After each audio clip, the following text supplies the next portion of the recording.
5 scores!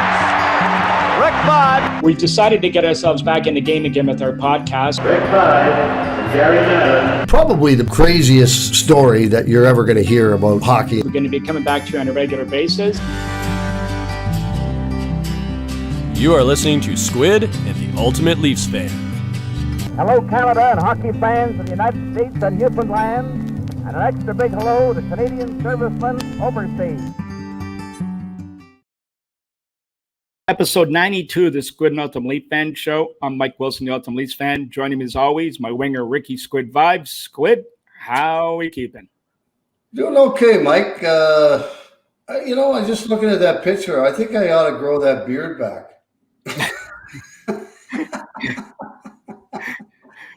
Well, I'll give you something to do. You know, I kind of like it. It's kind of, I don't know how to put it. I guess it,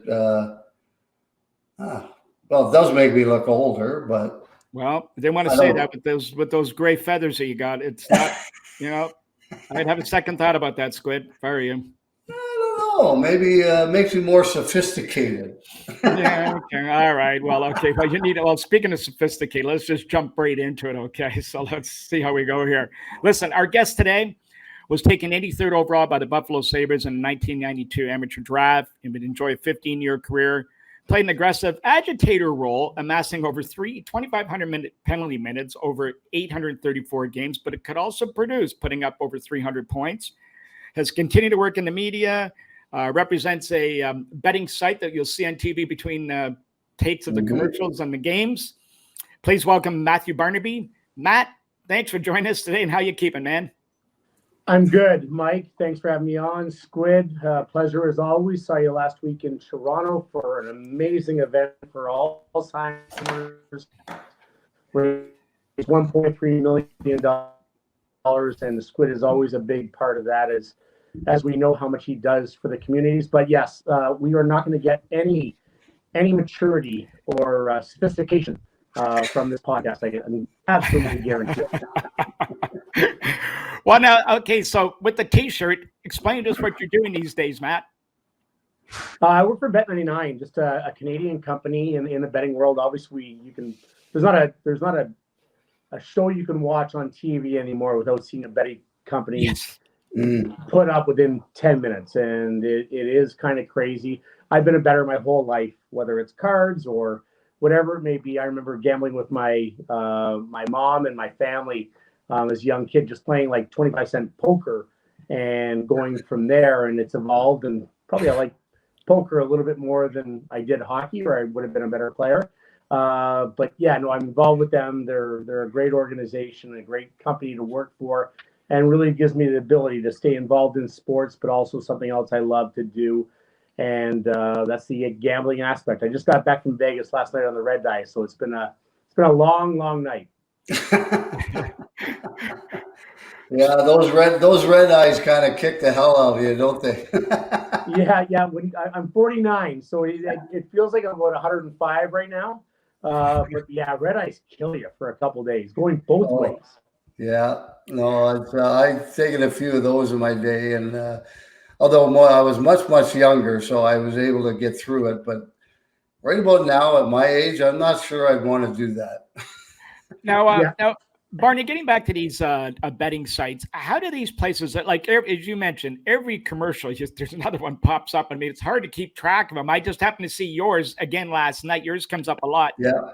How do they separate themselves? Like, do they get better odds? Are they better payouts or less juice? Or how do they all distinguish themselves? Well, every company is going to be different. And I always tell people, and I probably shouldn't say this only because I work for our betting company, you should only use our betting company, but people that do bet a lot use several sites, and odds change depending on who's betting what. So that's how the odds change. When you see it start at -40, minus 140, that means you have to bet $140 to win $100 for people out there that really don't understand the numbers part of it.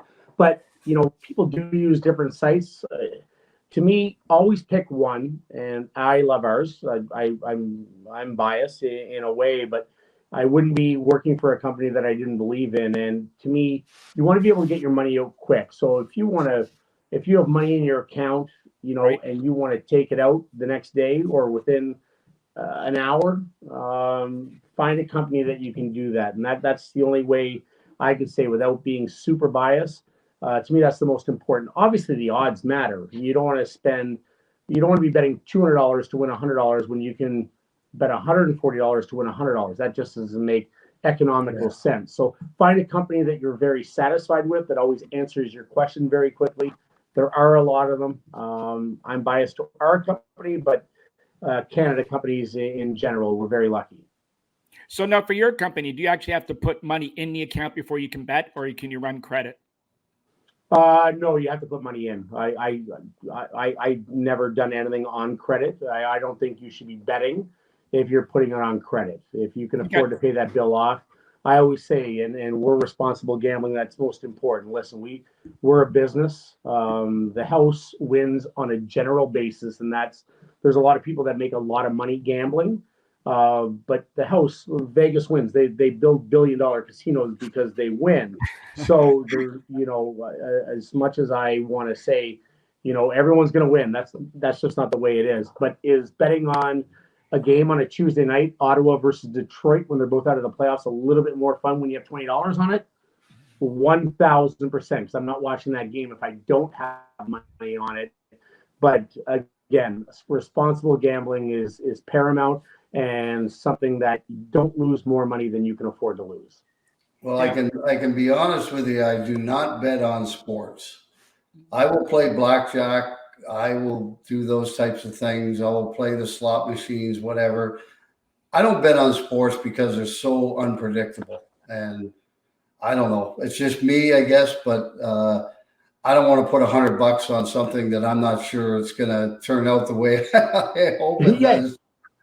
But when you bet a hand of blackjack, you don't know what's coming up either, Rick. So if you do, you got to tell me the secret. You at least have a little bit more control at the blackjack table, because you can fold, you can take a card. The dealer draws a 6, he's showing a 6. Your chances go up a lot, and then you maybe double up or something. And anyway, it's just the way I look at it. But boy, I'll tell you, there's got to be at least 15 of them in Ontario now. Well, as of April 4th, it all opened up. So now we have a lot more that have come into the playing ground, and that was inevitable. That would happen, and it's a big, big business. I think we're at $6 billion a year right now. They expect it to grow in 5 years to $25 billion a year. So it's massive. It's like fantasy sports. Everyone's betting on fantasy sports now. It's just another avenue for people that like to gamble. Like I said, I love poker.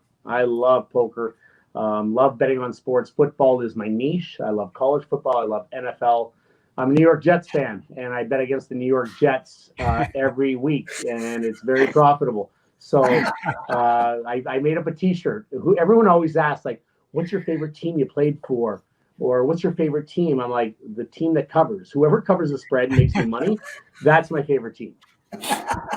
Hey, by the way, boys, if you want the answer and how you can win at blackjack, here's your answer. Take Dustin Hoff and Rayman with you to the table. Yes. Okay. Or you could take Alan from Hangover. Yeah. Now, okay, so that's. I mean, we can come back to this a little bit, but now, Barnaby, last week we had George Larocque on and asked him this very question. We're going to ask you too.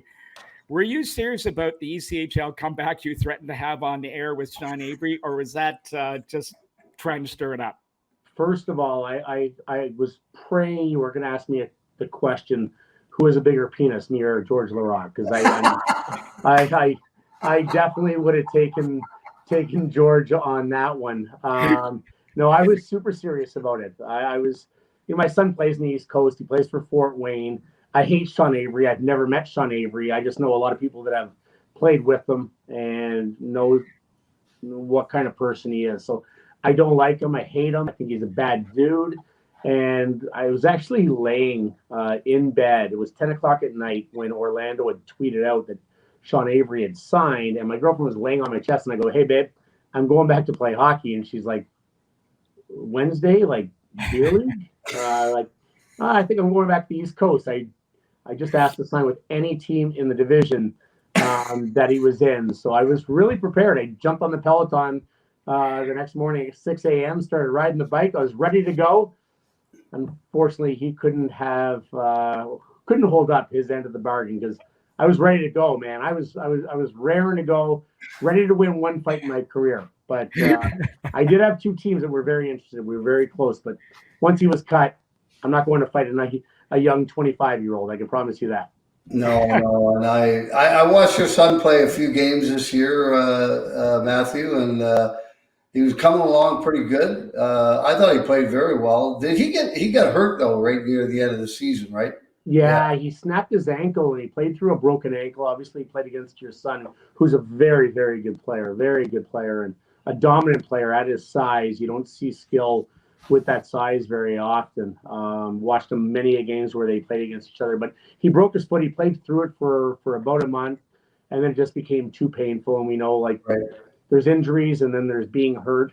It was an injury, so by the end, he just couldn't deal with it anymore. And we'll see what next year brings. Every year is a new avenue when you're in professional sports, especially at that level. So we'll see. I just got a picture from him now. He's having a great time in Cancun with a lot of his buddies from Toronto. So don't expect to get many more texts for the next week. Well, I can tell you, my son went to Fort Wayne last year because Cincinnati didn't go in. They ended up winning the championship. He had a wonderful time there. He said he really enjoyed it, but he loves Cincinnati, and he's got his girlfriend's there and everything. So, and he's a captain. He's a player assistant coach, and I mean, he's going to stay there until I think he's going to play a couple more years, and then more than likely he'll get into coaching, I think. Now, is she from Cincinnati? Pardon me? Is she from Cincinnati? Yeah. Power of pussy. He'll never leave. Yeah. Well, that is so true.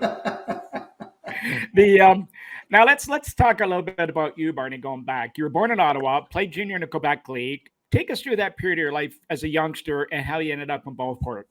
Yeah, it's actually a crazy story. I was a really talented hockey player when I was younger. Like, I'm talking 9, 10, 11, 12. Like, I was a smaller guy, but pretty talented.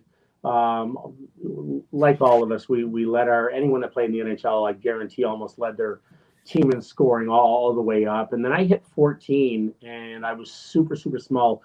Didn't hit puberty when everyone else was hitting puberty. 15 came along the same lines, and I got cut at 15 and 16 from my AA teams back then. Now it'll be AAA. Next year it'll be quadruple A because everyone's always chasing the A.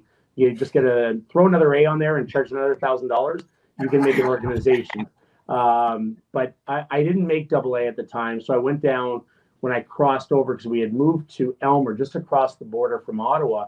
And I ended up playing double B. My coach was Buddy LaRock for 2 years, and where I wanted to play double A, and he was instrumental. He was great. He was fun to play for. He made the game really, really fun. And when I was in a transition, I went down a level. I was super small. Everyone was still super big, but when you go down a level, the talent level isn't as much as playing double A. So I had 2 really, really good years. And then between my last year of Bantam and then going to midget, double A, because I got cut from triple A the year after, went down to double A. So essentially the same thing. I grew from like 5'2" to 6 feet in literally a 4 to 5 month span. So Jesus. When AAA called me up, I said, no, I'm very happy where I am. I ended up having a coach, Michelle Chiron, at the time that really liked me. And I figured they really wanted me. I was the best player on that team. And it was kind of a major minor year. So I was one of the younger guys, but I was still the top scorer. And where I got called up, I was like, do I want to go up and be the 10th or 11th forward on the better team, or be the best player on the team, not quite as high a level? And I was like, I think it's better for me at that time to be the man, the go-to guy. So, had a great year. I think I had, 95, 100 points in like 35 games, somewhere in that realm. Yep. And we had a really good year. We went to states, we went to provincials, and was scouted just at the end of the year. So I was fortunate that way. If I didn't make it, I was one of the Auto 6-7s on a tryout with Brian Kilray, because he had known me through summer hockey over the years and got to meet him a few times. So ended up going to the draft in Montreal. I was expected, I thought, from talking to teams, I was going to go in like 7th round, maybe the 8th round. Well, round 17 was coming along, and I was still sitting there eating popcorn and never heard my name. So, there was teams were starting to pass because they had too many players. You can only have so many players come. So I was like, fuck this. I'm out of here. I told my brother, I'm out. Let's go. He goes, hey, you might even be the last pick. Like, you just need to get drafted. And I was like, fuck no. We are going home.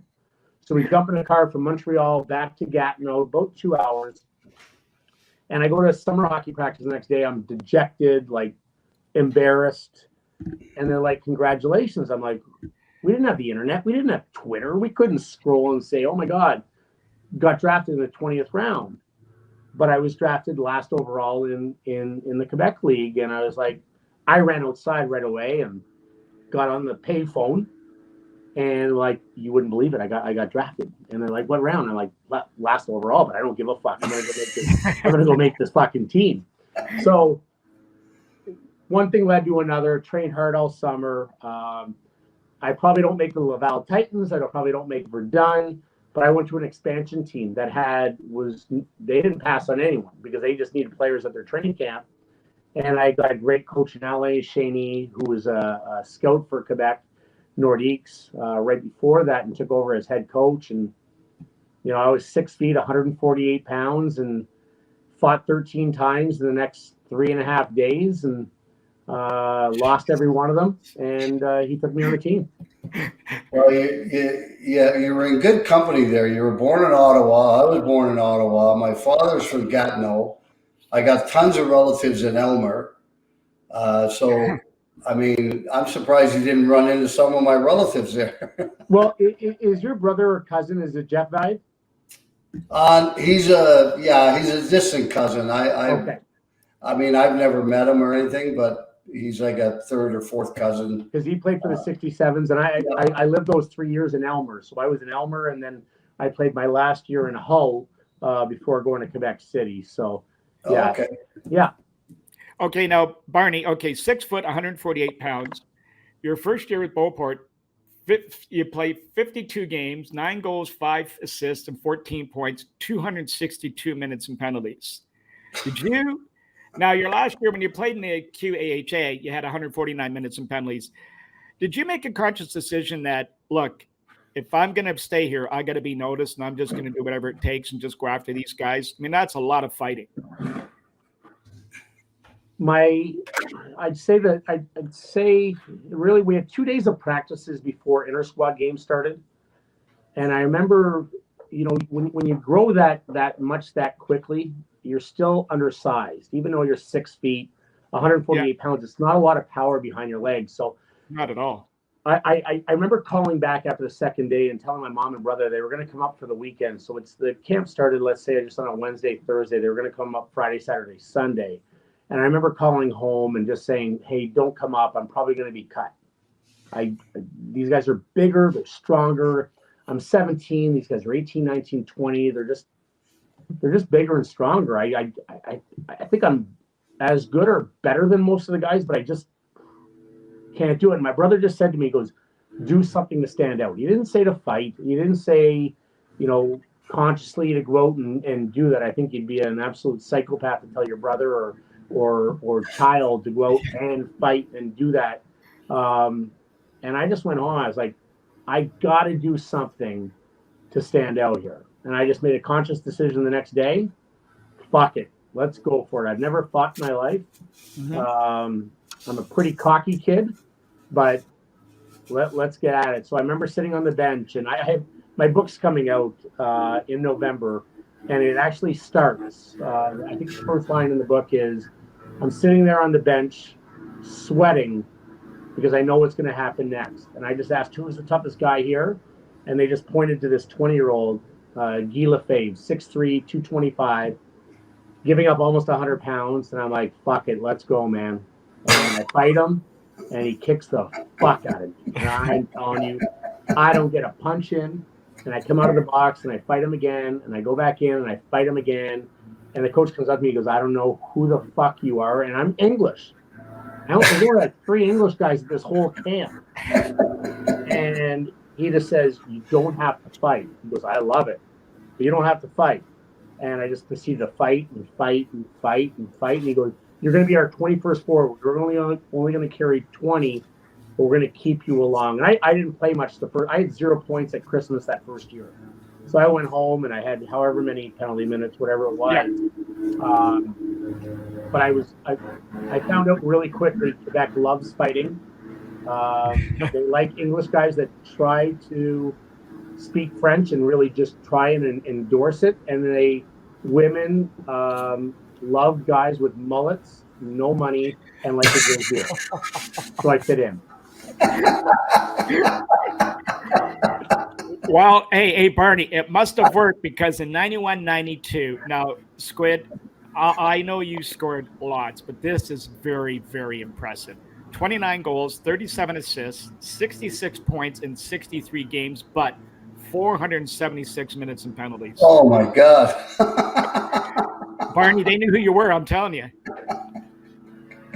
It's funny because my roommate at the time, his name was Jim Birmingham. He was drafted by Detroit. He had an agent. I was like, oh, who's that? He's like, well, that's my agent. And I'm like, oh, cool. He goes, don't worry, you'll never need one.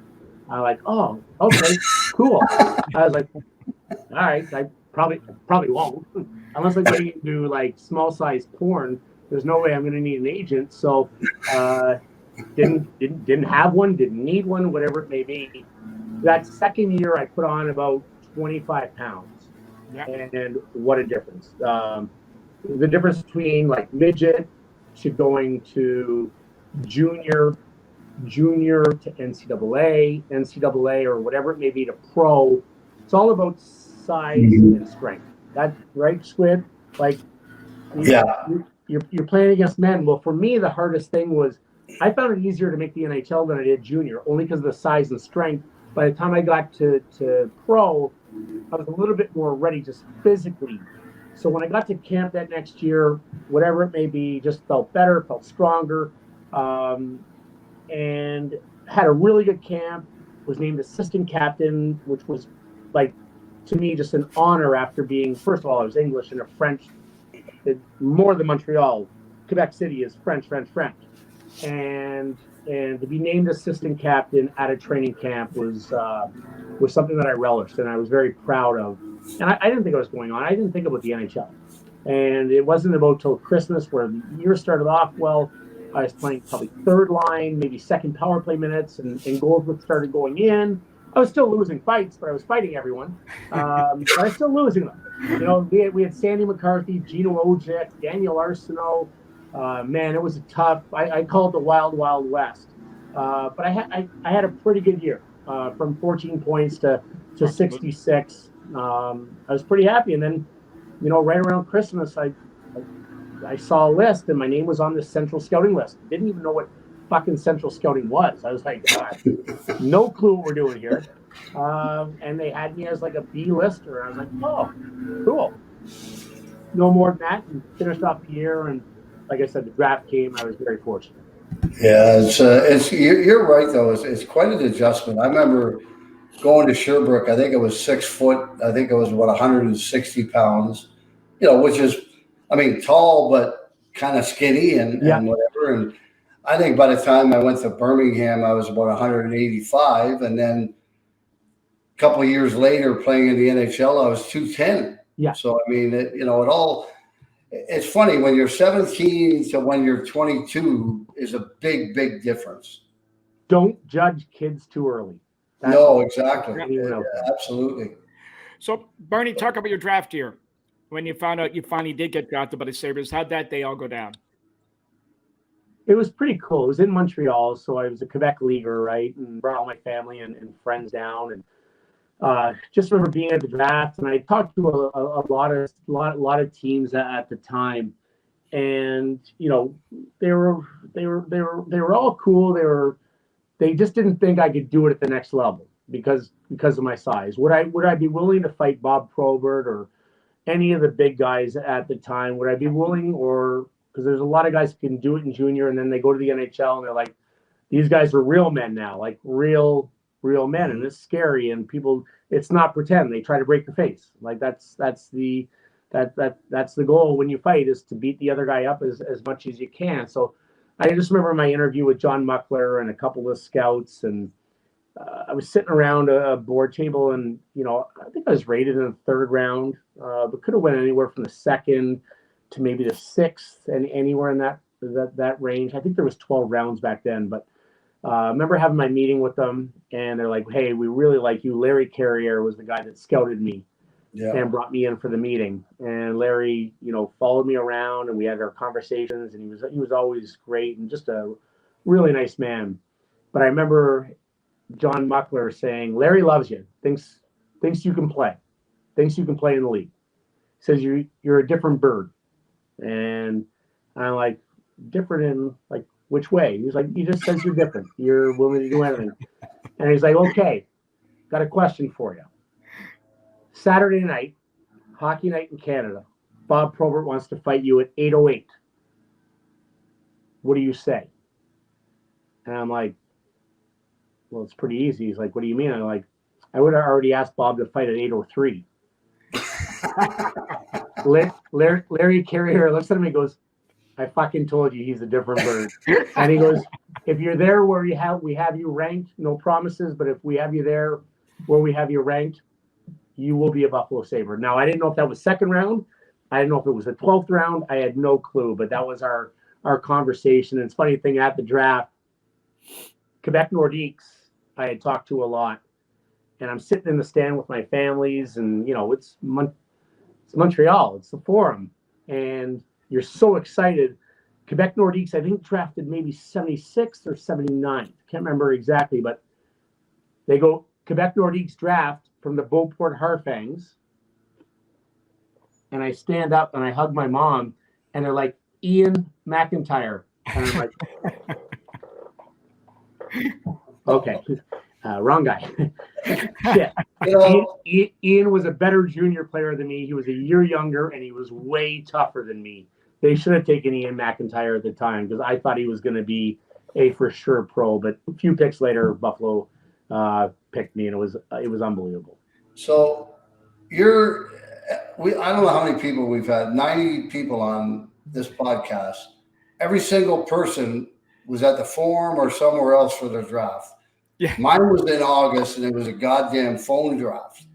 And I was sitting at home waiting for the phone call to find out who drafted me. So was there COVID back then?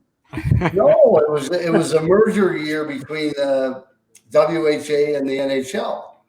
And but anyway, it was in August. It didn't really matter. I mean, it would have been nice to have gone to Montreal to the Forum, like you said, and be with your family and everything, but it didn't happen for me. And so it did happen for you. So what was that like, your first training camp? We had rookie camp first, and I ended up fighting Brad May, and I chased Brad May around, but he wasn't allowed to fight me, and we ended up fighting because I just was relentless, and he hit the shit out of me again. This is an ongoing story where I lose fights. This is not good.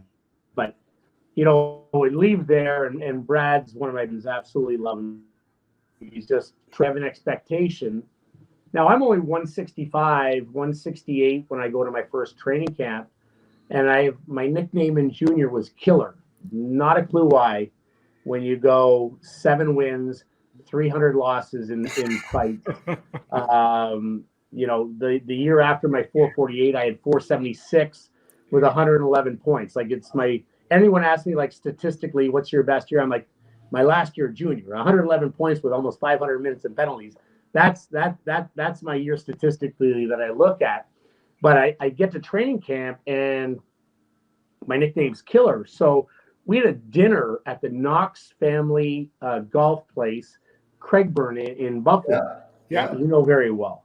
And we're sitting around having dinner, and everyone's giving speeches, and they're like, we want everyone to stand up and say where you came from, what position you play, and what team you played for. So I'm like, hi. Gets to my turn, Matthew Barnaby, right winger, Beauport Harfangs. And I go to sit down, and Rob Ray goes, Killer's going to get fucking killed tomorrow. Sit down, and I'm sitting with all rookies, right? There's no veterans at my table.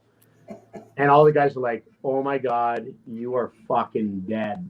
You're dead. I'm like, now my heart's pounding. I'm nervous. I'm like, okay, like, I'm going to fight him anyways. I was going to fight him or Gord Donnelly or Kevin McClellan, whatever.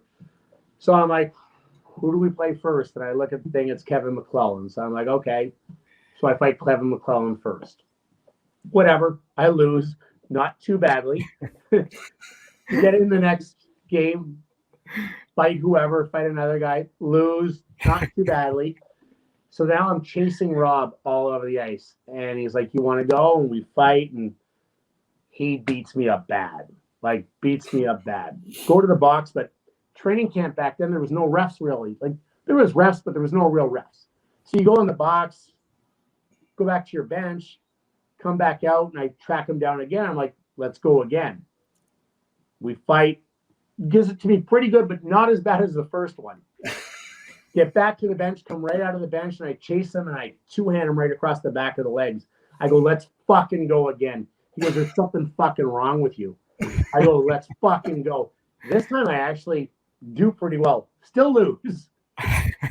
But I do pretty well, and we're up against the boards, whatever, and he knocks my helmet off, and I go to get my helmet off the ground. Now, we fought 3 times in less than, like, 13 minutes. Jesus. And I go to pick up my helmet, and he fucking sucker punches me as I'm leaning down. So I go nuts, and whatever happened. So that was my first taste of Buffalo Sabres and Rob Ray and all of that, but not that bad.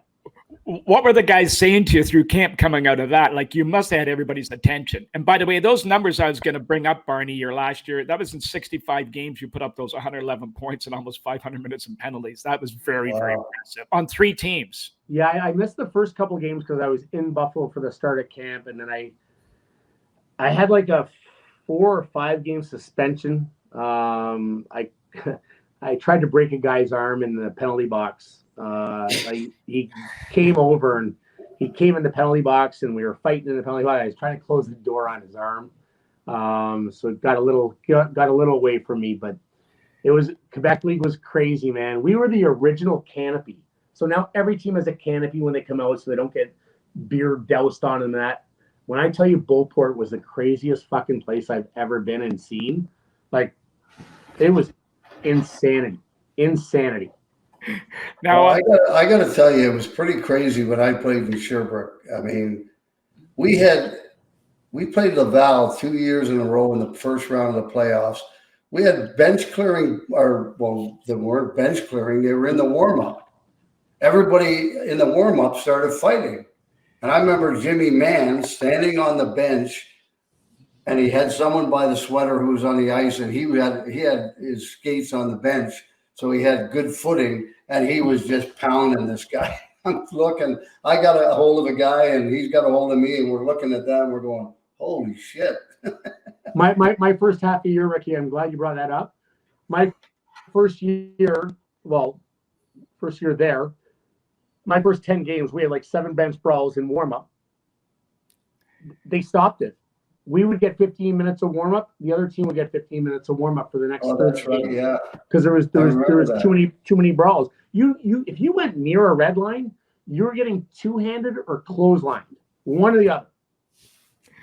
Well, it's funny that you taught you know, because one of the things when I went to junior and then when I went to the WHA, NHL, I fought a lot because I just wanted to make sure, like, hey, guys, you're not going to intimidate me. I don't give a shit what you do. You might kick the shit out of me, but I'm gonna be there. And I remember I'll never forget my first fight in junior, and it was against can't remember his name, defenseman with the Ramparts, Mario Marois. Well, no one told me, well, of course, they didn't know I was going to fight him. And he was a 19-year-old, and nobody told me he was a lefty. I didn't know he was a lefty. He hit me with about 7 punches before I even threw one. And it was like, oh, shit. So, but you know what? Hey, you know what? Whether you win or lose, it's about showing up and just letting them know that you're not going anywhere and you're not going to be intimidated. And I think that goes a long way. I think like there's heavyweights, there's the Probies, there's the Koshers, there's the Browns, there's so many. The George Larocques, you can go on and on. There's so many tough guys, but the best teams I played on were teams that stuck together, guys that would stand up for each other. Whether you were a scorer, you need your scores. Listen, Edmonton's not going to win without Connor McDavid being at his best. That's just fact. But when you have guys that stand up for each other and guys that are willing to step outside of their realm, because I was expected to fight, or I was expected to do that. When guys are willing to step out their realm, whether it's once a year or 5 times a year, whatever it may be, I think those guys galvanize together. I truly do. Well, I think one of the things you just said, I think we've heard a lot, and we've talked about a lot. As you said, all the way up, anybody that's playing in the NHL or played in the NHL were the best player on their team. But now you get to the NHL, and sometimes you got to find a different role or a different niche in order to stay there. And obviously you did, but then you started playing, scoring goals and getting assists, and that kind of, all went together with the fighting and everything else, and it worked out. Well, you look at a guy, two great examples I can think of that I played against, Ian LaPerriere and René Corbet. Two guys that probably scored 165 points their last year in junior, but we're never going to do that in the NHL. So they decided to stand up for teammates, block shots, back check, do all the little things, learn how to penalty kill, do all those little things, because the role players stay, but they don't stay as long as scorers, right? Scorers are going to stay for a long period of time. So those top 6, those Rick as long as you keep scoring. Very true, but you're put in positions to score, and you're there for a reason because you're scorers. So yes, there are all those outliers that fall by the wayside and can't do it anymore. You were able to do it for a consistent period of time. Wayne Gretzky and Mary Lynn, they're not leaving. So you want to get into that lineup, I don't care if you scored 140 points. I was never going to be able to do that at the next level. And, you just have to find. I've heard this saying, I think Billy Guerin said it. A lot of people say they're willing to do anything. Willing to do anything to play in the NHL. Are you really? Are you really willing to do anything? Or are you just saying that? Are you willing to wait? Like, you willing to wake up at 6 o'clock in the morning? Are you willing to miss parties? Are you willing to block shots when you're a scorer and it's outside your realm? Are you really willing to do that? And that goes for business. That goes for everyday life. Are you willing to do anything in business to get to that next level? Or are you just saying it? There's a big difference between saying it and doing it, and it's massive. Because if you really want to do it, you can do a lot of stuff. Well, it's the same as a lot of guys always say, I hate to lose. Well, the real question is, do you hate to lose, or do you hate to, or you're afraid to win?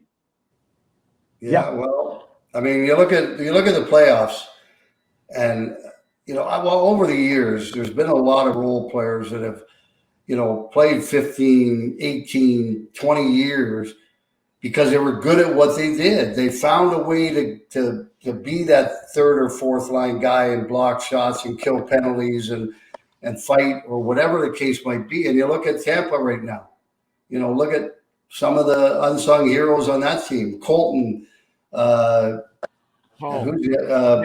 Nicky Paul, and the old guy there. He's got 5 goals or 6 goals too. Corey Perry. I mean, it's like, if you can do that and you can play that role, you can stay in the league a long time. Find a niche and be a good teammate. Plain and simple. Yeah. So now, Barney, talk about like start off from Rochester. So for the first few years of your career, back and forth between Rochester and Buffalo, just walk us through that whole period. And were you getting a little bit frustrated because you were putting up decent numbers in Rochester? You were fighting anybody, obviously, that came your way. You get up to Buffalo, but they send you back. I guess frustrated, and it's funny at the time. I was more embarrassed because I started in Buffalo really quickly. I was more embarrassed that I was getting sent down, and I now having a son in the business and getting it, like, it's hard, man. It's hard to make it, and it's hard to get your foot in the door. And I'd say more embarrassed, but not frustrated, because I love the guys that I played with in Rochester. They were great guys, and I had Jason Daw and Philip Boucher, who ended up having long NHL careers, and we had a good team, young team in Rochester, but I found when I went up, I just didn't get an opportunity to really play at all. And I think that was the hardest part, is not having the opportunity. So frustrated that way. But we had great leaders, and Scott Metcalf and Jody Gage, who's an AHL legend. I think he has 500 goals in the American Hockey League. So we had a really close-knit group of guys and great veterans that really took care of the young guys. The wives of all of them were very, just treated us very well. My roommate was Doug McDonald from the University of Wisconsin, who was just an awesome dude. It was nothing to do. You just want to get to the next level. So I guess frustration with not having the opportunity, I think, when I went up at the time, and embarrassed that I got sent down when I shouldn't have been. I just kept on working at my game, and there was no difference in my game. Although I think anyone except for like the superstars are better served to spend a year and a half in the minors to learn how to be a pro and how to grind 3-on-3 games, because it's fucking hard. It's hard to play 3-on-3 nights in 3 different cities where there's no cameras, because you can get beat up on a nightly basis in that league. And suspensions are not even a thing. It's nothing. I remember fighting the Roberts brothers on the same shift one night. I'm like, guys, give me a camera so you guys can see what's going on here. But yeah, one of my last games was fighting Link Gates, trying to fight Link Gates, and we ended up getting kicked out. Coach getting mad at me, and I'm like, why are you mad at me? He was like, because Buffalo doesn't want you dead. They want to see you in a Buffalo Sabres uniform at some point. But my time in Rochester was absolutely awesome. Great place to play in the American Hockey League. Yeah, I think if you're going to play in the American Hockey League, that's one of the better places to play. I mean, I know my last year in Buffalo, I didn't play a lot, and I was in the press box for 3 months. Asked for a trade. They wouldn't move me, so I said, well, at the deadline, if you don't move me, send me to Rochester. And because I want to play. And Tampa and Ottawa were coming in the next year. So I went down there. We made it to the semifinals, and it was a blast. And Lindy Ruff was down there with me, and Terry Martin, and oh gosh, I can't remember. Anyway, we had good coaching. I had a bunch of buddies that played with me in Buffalo that we all went down there and played, and it was a lot of fun. Hey, welcome everyone to the Squid and Ultimate Leaf Fan Show. I'm Mike Wilson, the Ultimate Leafs fan. Joining me as always, my winger Ricky Squid Vive. Squid, does Tampa moving on past the President's Cup champions so easily soften the pain for Leafs Nation, or does it make it worse knowing what could have been? I'll be honest with you. I think it makes it worse, personally. Yeah. I mean, for me anyway, because they beat Tampa, then, like I said, the first round was going to be the toughest one for them because of mentally, not physically, and they played extremely well.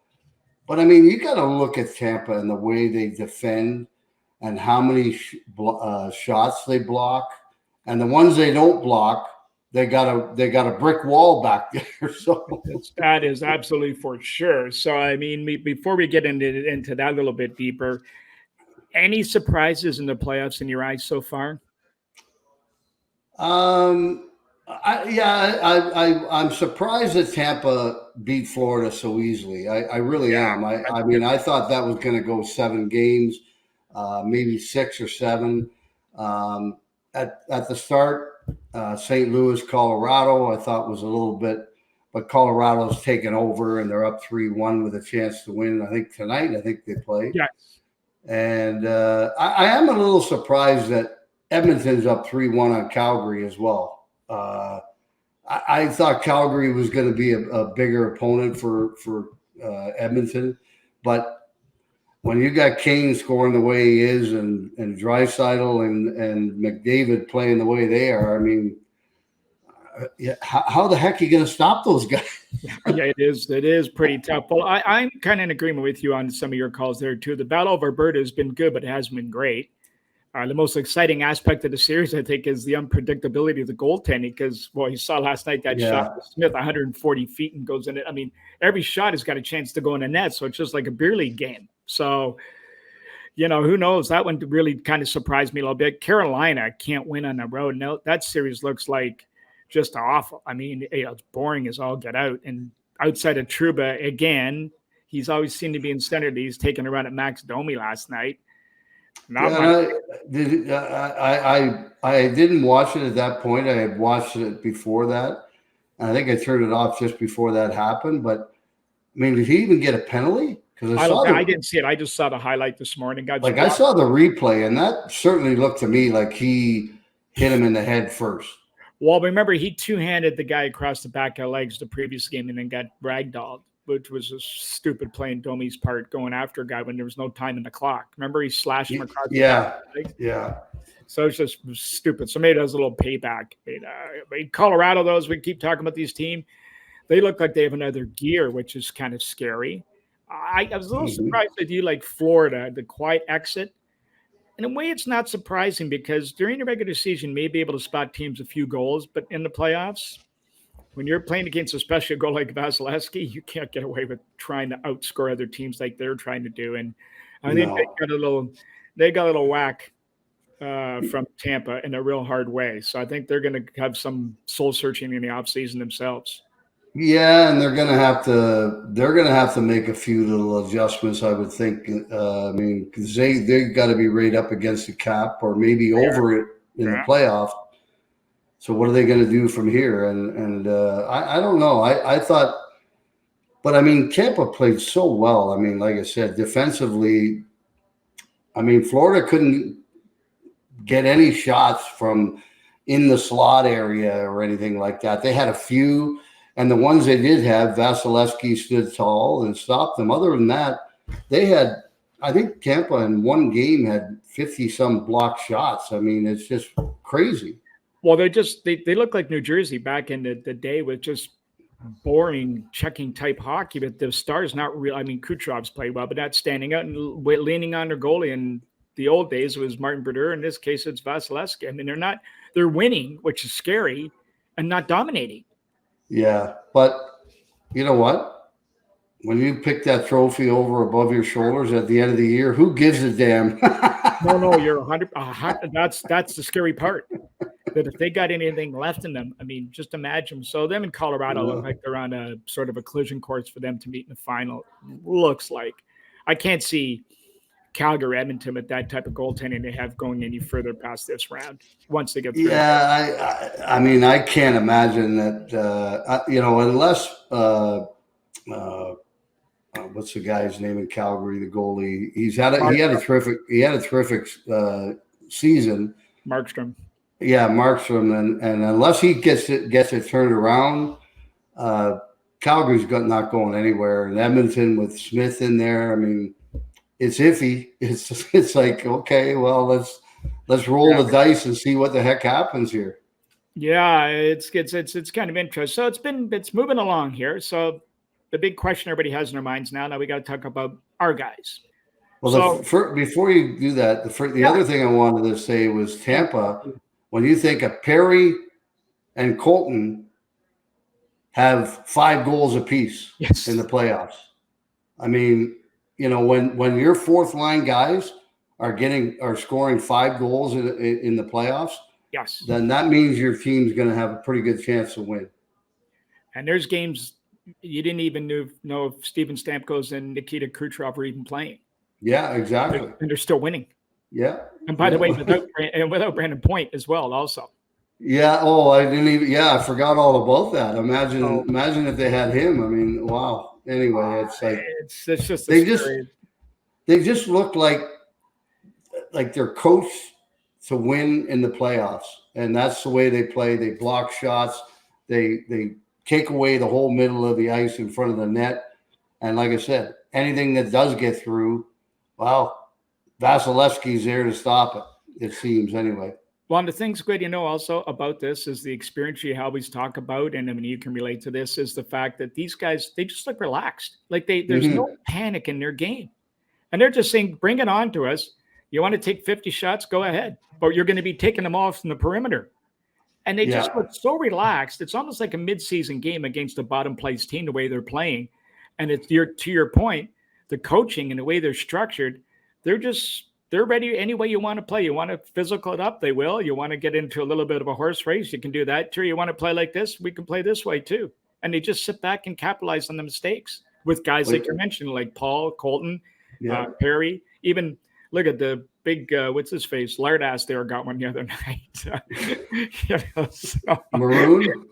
My God, like when he's scoring, you got a problem on the other team. Okay, that's time to say I've had it. I think one of the things you got to look at too is John Cooper, okay, the head coach. He won a Calder Cup in the American Hockey League, and then all of a sudden he gets moved up to Tampa. They have a couple of, so-so years, and then 2 cups in a row. Stanley Cup finals before that, once or twice. I mean, this guy knows how to coach. He knows how to win when the time is right, and that's playoff time.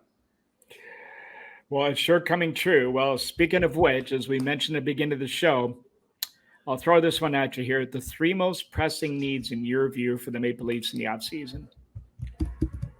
I still – number one is I do believe they still need one more defenseman. I think they need a playoff kind of type defenseman.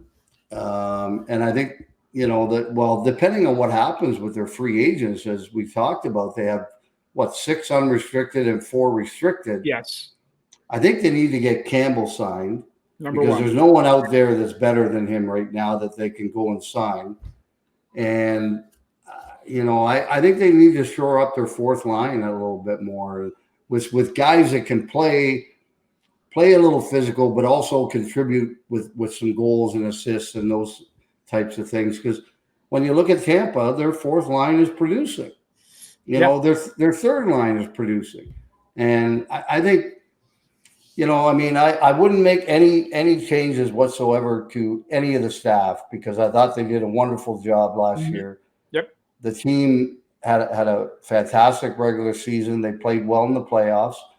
So there's no reason to make drastic changes. But like I said, there's guys that need to sign, and that means they may have to move out some money.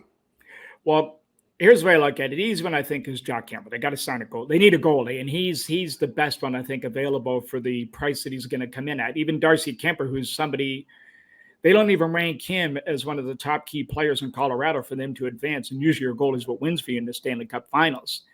But he still makes $4.5 million now, and he'll be looking for a raise next year. Eric Shalgren is a capable backup at $750. So unless Joseph Wall can push him, I think Campbell's got to be the priority. Or the goalie they signed from Minnesota State, who won the Hobey Baker. Well, is he going to step in the National Hockey League but he'll start in the American League, but I mean, if you win the Hobey Baker, you must be a pretty darn good goalie. No, no, you're right, but he's going to get entry level contracts. He's going to make $700. Yeah. So whether it's one of those 3, the backup, I think we're in agreement. The backup is fine. One between Gold, Shalgren, or this kid is fine. I think priority number 2 has got to be to find 2 wingers to play with John Tavares. First and foremost, you got to protect him. Because they need more production out of that second spot, that unit. And I think they always talk about Mikheyev, but I like to see Mikheyev stay with Engvall and Kemp for a whole season and work together as a third line because they did show real flashes of brilliance throughout the year. Playoffs, they were good, but they weren't great. Mm-hmm. And that brings us to point number 3, meaning sign Mikheyev to keep him in a Toronto uniform. Well, I think you have to. I mean, Mikheyev, Engvall, they played well all season. They didn't play as well in the playoffs, but they had moments where they did play well. You got to sign him for sure. Again, what is the number going to be? I mean, the guy scored over 20 some goals. I mean, are you looking at $3 or $4 million a year? Well, I think the number starts with a 4. Yeah, on a short-term deal, more than likely a 2 or 3 year deal, I would have to think. But again, they don't have room to sign him unless they move out some money. Well, that brings us to the next part. Here's where it's going to get real interesting in the offseason. Now, Mrazek's contract. Here's one of the keys. You got to, if they can pull another Nick Ritchie and get rid of this, either if they have to drag a little bit back, a buyout's going to cost them, I think, too much over 4 years. So it doesn't really solve the problem. That's the last resort.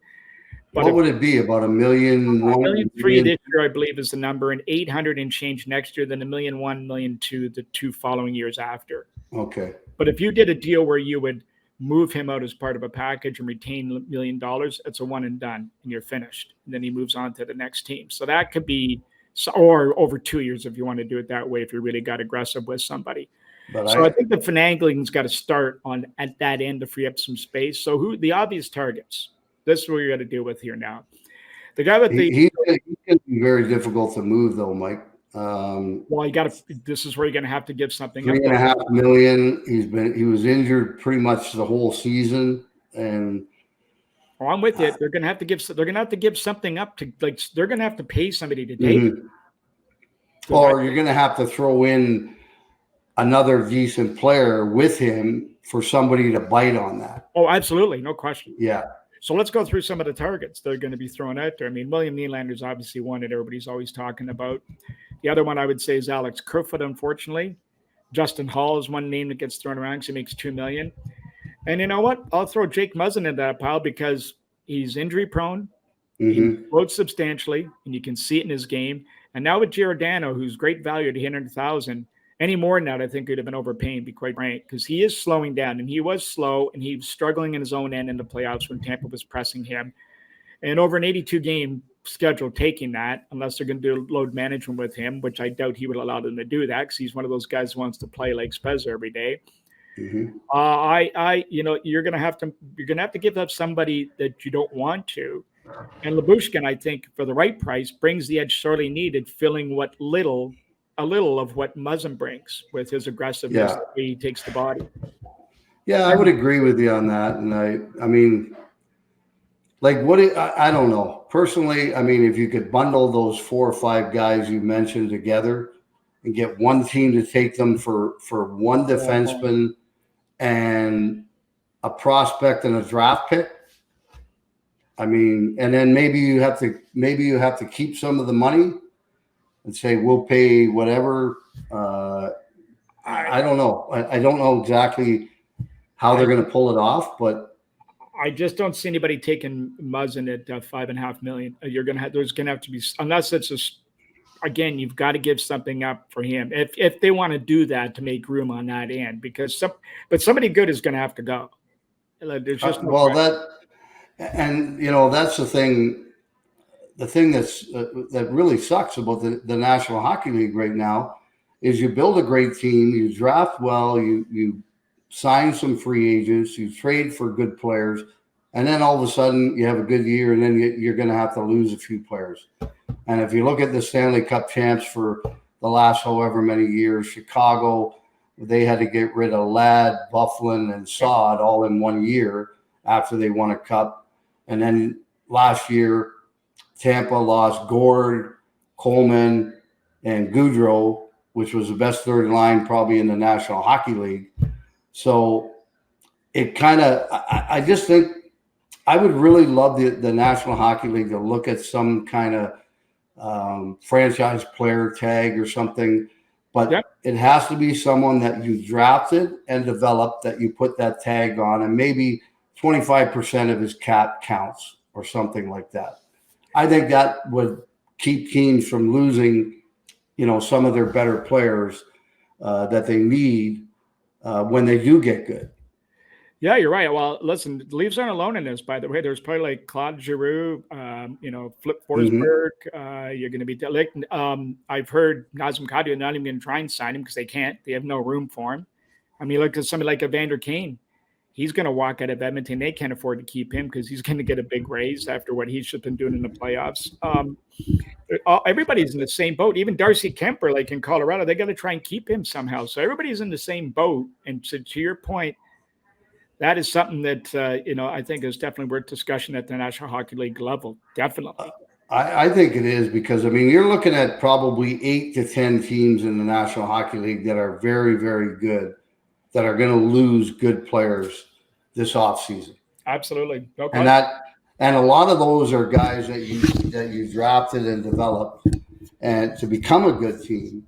And I think it's very, very unfair that you can draft players, develop them, and then they get to the point where you have to pay them that kind of money and then you have to lose them. And I think that's wrong. I think if you do your homework and draft well, develop well, and become a good team, you don't deserve to lose good players. Well, here's a couple players for you to throw out there. Now, Pierre Engvall, I think he's a restricted free agent, but he does have he has a little protection for himself, but the Leafs have a little protection. So something will get done there, I assume. Cachet is a little different story. Now, he brings in that right element. But he's a restricted free agent also, so he's in the same boat a little bit as Engvall. Only his concussions and injuries, he seemed to be hurt all the time. Mm-hmm. You're tying up money, no matter how little it is, in a guy who he goes out one shift and you don't know if he's coming back. And then that brings you to Colin Blackwell. Again, he's under $1 million. He's a guy I think that can drive that fourth line. And the thing is, you have to start challenging some of these Marlies for they've got to step up and challenge for spots on the team. And it's about time for some of these guys. Joey Anderson with 26 goals this year in the Marlies. He's got NHL experience, and these guys are they all make less than $1 a year. So, these are the type of guys like him, Alex Steves. Nick Robinson's got to get NHL strong. He's too weak on the puck, gets pushed off too much. He's got to get stronger. There's Pontus Holmberg. They're really high on him. Nick Ambrusier. He had a shot this year, but he didn't really do a lot to make a lot of noise when he did get his shot. But these are the type of guys, somebody in that pack is going to have to step up and earn a spot and take a spot. I think you're absolutely right. I think that's where your fourth line is going to come from, and maybe one part of your third line, I think, is going to come. It has to come from the Marlies, and maybe a defenseman as well. I don't really absolutely know. Because those guys are coming in and they're going to be under $1 million. So if you can fill in 4 spots of players under $1 million, then you're doing pretty darn good. Well, they have to. And then that brings us to the one everybody's going to be asking about is Jason Spezza. And, the thing about him, he brings such a quality of leadership and stability to the locker room and to the kids. If you can afford him, you can find a spot to squeeze him under the cap. I say bring him back, but I would say in a very limited role. At this point, you've got to have these guys step up and start. You got to start moving within, and the succession plan has to be in order to advance this team. Yeah, I agree with you 100% on that. And again, you bring Jason back if these guys aren't ready to step in and take one of those positions, I think. And his leadership is vital, but at the same time, he's getting up there in age. And I like Jason. He's a great player. He was a great player. He still is a pretty good player, but he's getting up there. His leadership is valuable. But again, if the kids can come up and take that spot, I think you have to go that route. Yeah, no question. So, but it's all going to hinge on whether the Leafs can make a significant trade or move something around. The teams are going to be calling because they smell blood in the water, so they're going to be circling the wagons. That's for sure. So there's going to be opportunity, I would suggest. But I would say that, you think management watching what has unfolded since they've been eliminated. So let's go to this step group, has changed their thinking moving forward. Not to belabor the point too much, but take away that phantom called high stick in Game 6 against Tampa. And I know I'm speaking like a Leaf fan here. We could be discussing their third round opponent tonight, Squid, instead of talking about what they're going to do next year to get through the first round. Yeah, I can't disagree with you on that.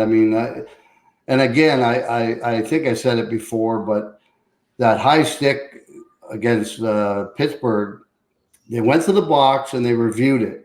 Yep. And then they realized that it was his own team stick that hit him. There was no call. Why didn't they do that with that high stick? Especially at that time of the game and that critical part of a series. Exactly. I mean, the second one was a no-brainer. I mean, absolutely. There's no question that was a high stick.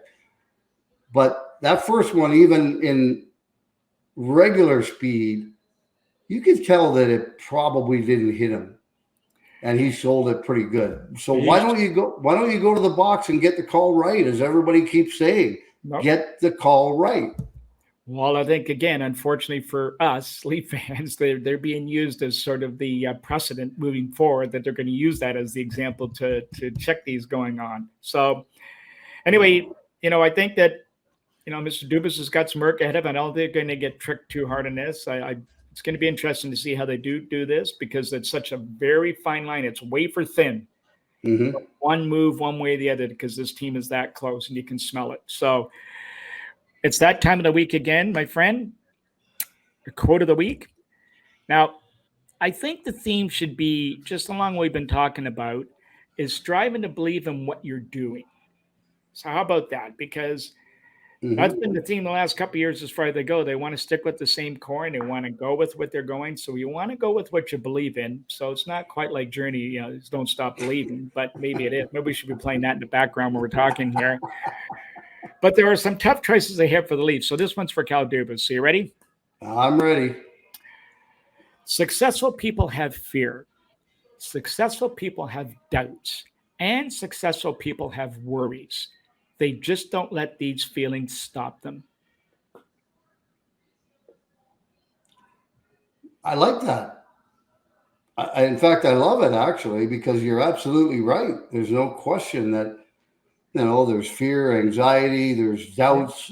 But if you have that belief that you need to do something, then you got to do it. And do it. I mean, look at the Raptors. They make that big deal. They get Kawhi Leonard. Yep. They don't know if they're going to be able to have him for more than a year. They win a championship. I mean, well, that's what people are saying now. The Leafs need that sort of Raptor moment. Yeah, I'm not sure. I mean, I'm not so sure about that. I'm not sure they need a big moment like that. But again, they got a lot of work to do. Let's put it that way, with the guys they have to sign. Yeah, it's a little guys that they might have to move out, and he's going to be pretty busy between now and the draft. I would imagine. I would say he is.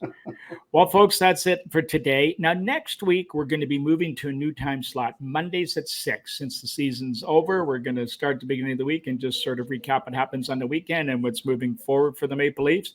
Be sure to tune into this week's 92nd episode of the Squid and Ultimate Leaf Fan podcast. Drops Friday at 6 p.m. The tongue's not working real good here today, Squid, again. On all your, I think you mean 90 minutes too, right? What's that? Did you say 90 seconds? Did I say 90 second? 90 second. Oh, I thought you said 92 or 92 seconds. Sorry, 92 second episode of Squid and Ultimate Leaf Fan podcast. Yes. Okay. Number 92. I thought you said 90 seconds, and I'm going 90 seconds. No, 92 That's seconds. a pretty short podcast. No, that's not quite like that. It's usually about an hour and a half, but that's an hour actually.